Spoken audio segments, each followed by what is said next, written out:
start, I wanted to focus on what degrowth is and what it isn't.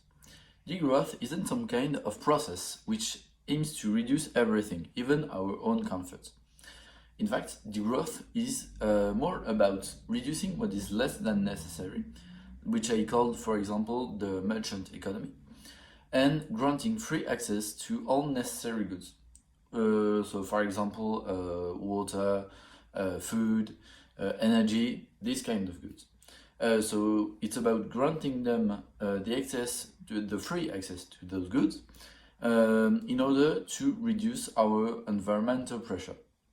The key to the success of degrowth is the democratic management of these common goods.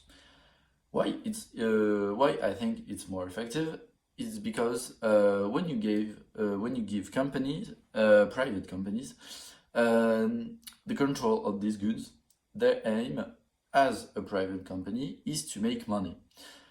The difference resides in the fact that democratic management is by the people for the people. So the end goal is not the same. While a private company would like to make money by managing this good, a democratic management would have in mind the benefit of all, so the free access and also the correct management of this type of good, so the environmental side of things. As you might probably understand, the end goal is not the same. Moreover, I should add that, in my opinion, degrowth is inevitable. Our society is putting too much weight on the environment and on the planet. In fact, 8 of the 10 planetary limits have been overstepped. This fact has been well documented for years. In 1972, the Meadows report stated that at the time, so in 1972, the model of society, of the human society, was unsustainable. And you might probably guess that it's even worse here in 2033. So to give some numbers, I would like to talk about the 2.1 billion tons of waste which are produced every year in the world.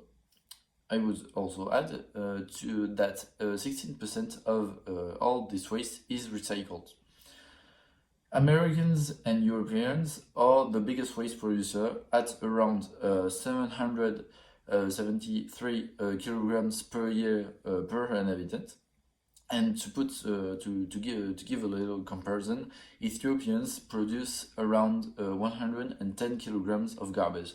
So it's clear that we need to reduce our consumption here. The way that we measure the health of a merchant economy is the GDP. GDP has some flaws. That is, it doesn't integrate people well-being nor environmental pressure of the economy.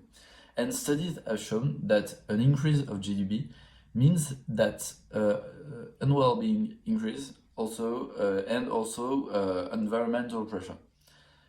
So that's why, in my opinion, degrowth is, in my opinion, the best way to tackle the climate change problem. I would also like to anticipate on one of the criticisms that degrowth often have, is it isn't necessary because technology will help us massively in the fight against climate change. While in theory it could be exact, in practice it's far from the truth.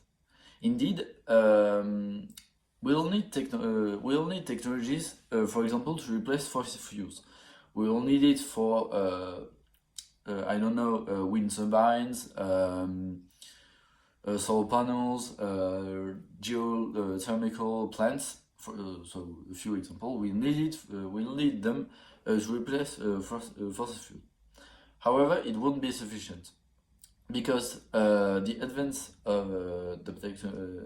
advancing of the technological progress is far from quick. It's not quick.